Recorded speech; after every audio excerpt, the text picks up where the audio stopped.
네, 오늘 10분 메시지 39번째 나갑니다. 오늘 말씀은 신자의 모든 것이라는 걸 가지고 정리를 좀 해볼까 하는데요. 우리의 모든 것, 나의 모든 것. 우리는 신앙생활 하면서 이런 것들이 좀 정리가 돼 있어야 됩니다. 한마디로 뭐라고 정의를 내릴 수 있을까요? 물론 사람마다 시간표가 다르기 때문에 그 정의가 내려지는 건 좀 다를 수가 있죠. 근데 오늘은 이 신자의 모든 것을 한마디로 말하면 신앙생활이라고 할 수 있죠. 이 신앙생활은 다른 말로 성령 인도라고 할 수 있어요. 구원받은 하나님의 자녀들은요, 이제 딱 한 가지 이제 성령 인도 받는 것밖에는 이제 할 게 없어요. 그 성령 인도는 이 신앙생활을 함으로써 이제 받아지는 거죠. 그래서 신앙생활이 모든 것이라고 할 수 있어요. 자, 그러면 신앙생활, 즉 성령 인도는 또 다른 말로 하나님의 시간표 속에 사는 거다. 이렇게 말할 수 있죠. 그래서 여러분들이 지금 내가 하나님 시간표 속에 있는지, 그거에 대한 확신이 있는지 그런 걸 점검해 봐야 됩니다. 또 다른 말로 그 언약의 여정이라고 할 수 있죠. 자, 우리는 이 신앙생활은 그냥 교회 왔다 갔다 예배하고 뭐 그런 정도가 아니에요. 하나님의 시간표 속에서 또는 언약의 여정 속에서 인생을 살아가고 있는 겁니다.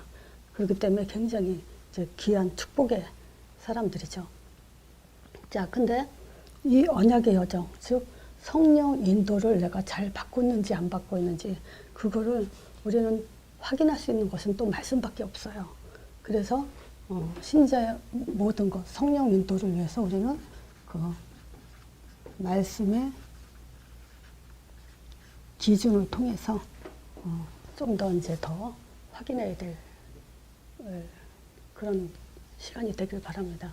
자, 이 말씀 그러면 뭐죠? 성경 66권이 다 말씀이죠. 근데 뭘 말하냐면 복음을 말하는 겁니다. 이 복음은 바로 예수를 얘기하는 거죠. 자, 그래서 이 예수는 우리가 창세기 3장 15절 언약이에요. 그래서 저는 이 메시지 속에서 모든 기준이 바로 이 예수에 대한 거죠. 그래서 이 예수를 얘기한다고 다 예수를 믿는 게 아니다. 하나님 만난 게 아니다.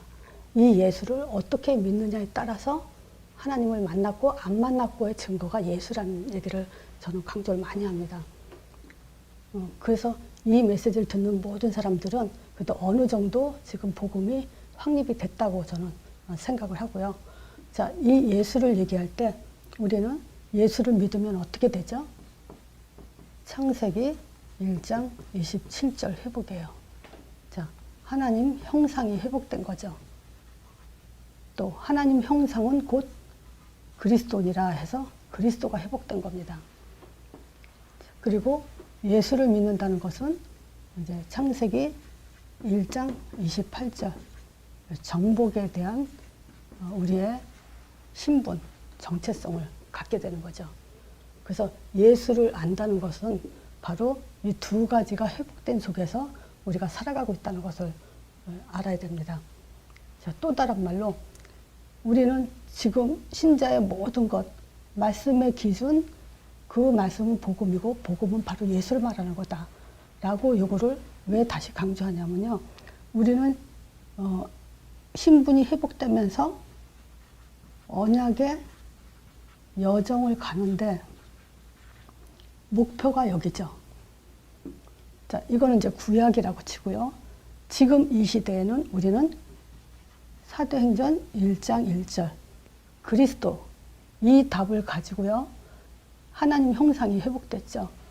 그래서 하나님 나라의 일을 40일 동안 얘기했어요.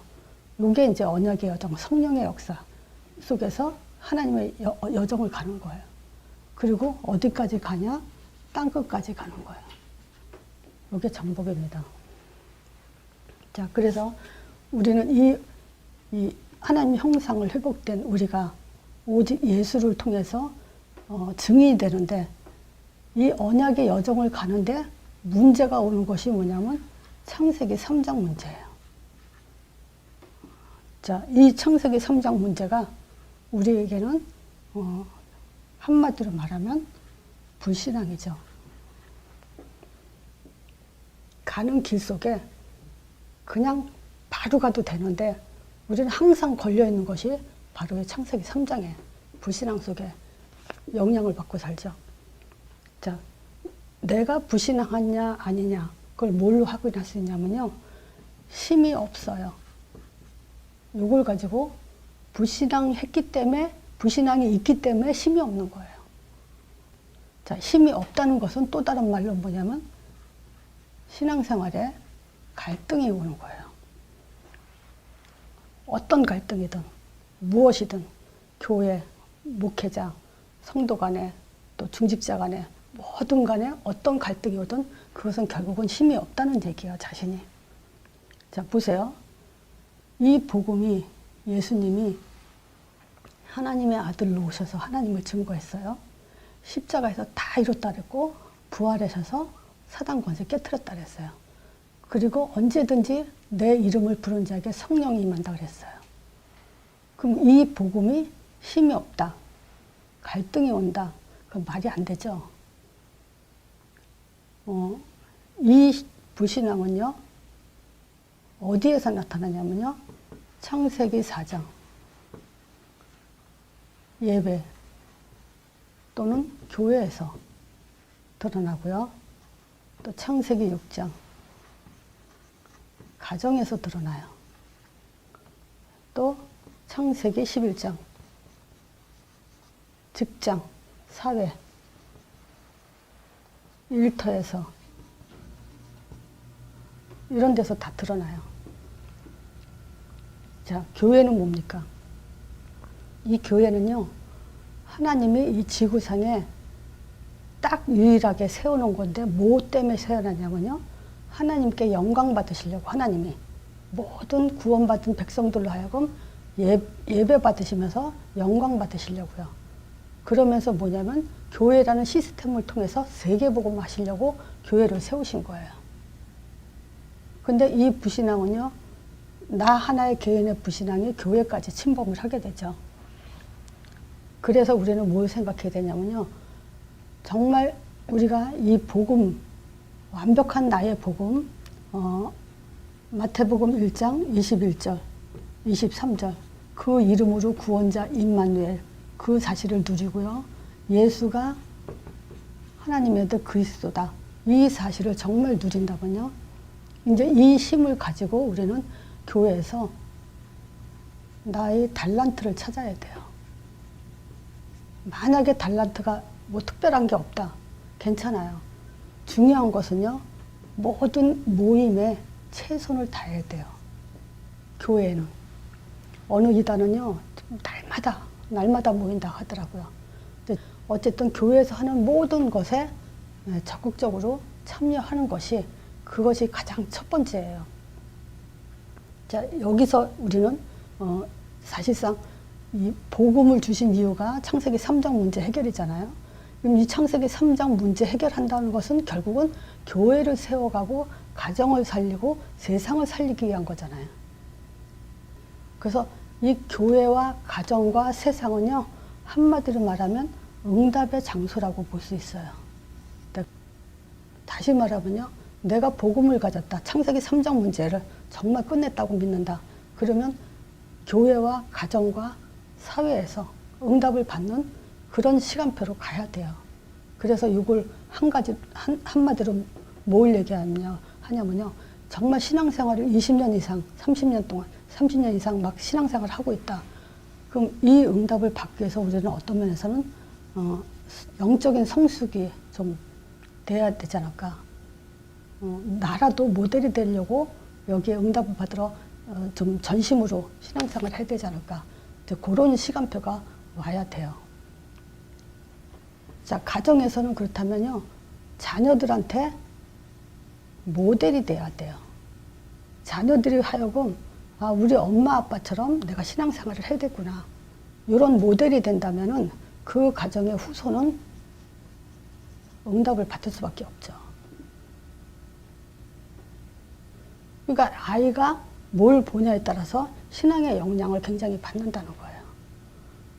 그리고 일터에서는 정말 창세기 11장은 뭐죠? 이 사회 바벨탑은 뭡니까? 하나님을 대적하는 그런 세상 아닙니까, 지금? 여기서 우리가 정말 응답을 받아 나가는 그런 제자들이 돼야 되겠죠. 그래서 우리 날마다 삶에 계속 확인돼야 될 것이 바로 성령 충만 아니에요. 예수 이름 가지고 날마다 확신 속에 살지 않으면 우리는 이 창세기 3장에 당할 수밖에 없죠. 그리고 내가 교회를 살리기 위해서 꼭 현장에 나가야만 전도 아닙니다. 교회 안에서도 내 역할을 하는 것도 전도입니다. 내가 교회 안에서 무엇을 해야 될까를 찾는 그런 이제 그 응답을 받아야 되고요. 또 그럼으로 인해서 우리는 말씀 성취의 응답을 받아야 되죠. 그래야 비로소 진짜 제자가 되고 하나님은 그 사람에게 현장을 맡기게 되죠. 그래서 이것이 성령 인도입니다. 제자는 뭐라 했죠? 하나님의 집중이라 했어요. 누구에게 집중하냐? 제자에게. 하나님이 집중하는 제자. 그런 응답을 받아 나가야 돼요. 그래서 나의 모든 것 성령 인도입니다. 그래서 내가 성령 인도 받냐 못 받냐 이걸 날마다 확인해야 돼요. 그래야만 이 문제를 이길 수 있습니다. 그래서 언약의 여정 가는데 방해거리예요. 그래서 이 방해를 알면서도 당하면 그것처럼 억울한 게 없죠. 이걸로 마치겠습니다.